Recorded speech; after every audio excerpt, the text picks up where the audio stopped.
Hey everybody, we're back with the question, what is the ROP, EOQ, and quantity discount sheets in our Google Doc sheet? We're going to be doing the EOQ.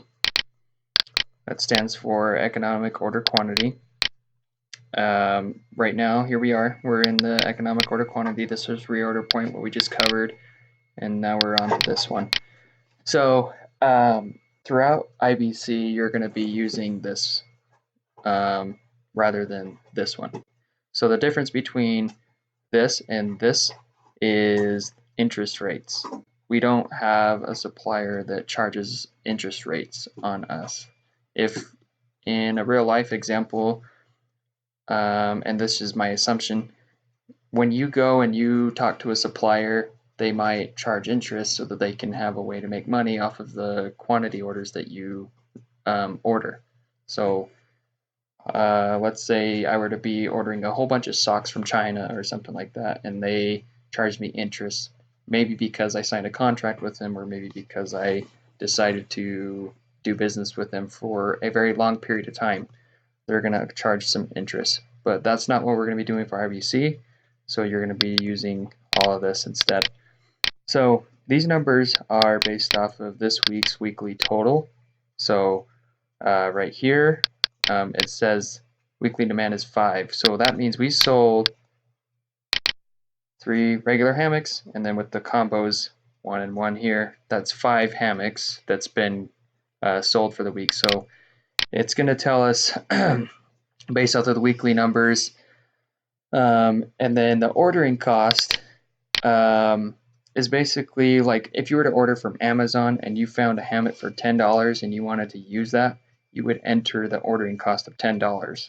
So right here, $10. And the weekly holding cost means shipping and handling and whatever else it pertains to. And let's say instead of $5, it was $3 to ship them, to ship one. Sorry. The economic order you need to order is 6. So we haven't used this just yet, but when you do and you need to order and you need to talk to the CFO of our company and you're sitting down with him or something, you need to be able to put this in perspective for him and just help him to realize, hey, if there's something you want to order and there's like an economic cost or there's some kind of economic order that you need, go ahead and use this because it's very useful.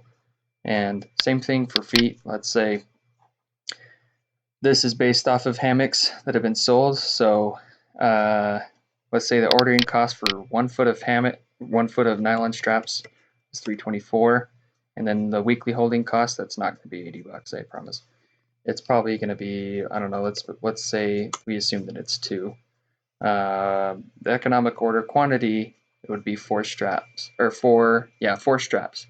And if you remember from previous videos, we have 13 feet for 1 strap. So 13 times 4, what is that? 13 times 4 is 52 feet. So we need to order 52 feet of straps.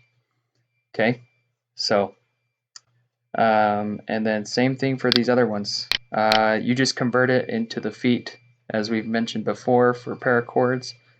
And then solar battery phone chargers, same thing. This is also based off of hammocks that have been sold. So just remember, whenever you're ordering something, you can always use the weekly demand numbers and entering the ordering cost and its weekly holding cost, also known as shipping and handling, and it'll give you the economic order quantity. So units to order is another way of saying that. So that's it for this tutorial video. I hope this was helpful. Let me know if you have any questions, and I'll see you in the next one.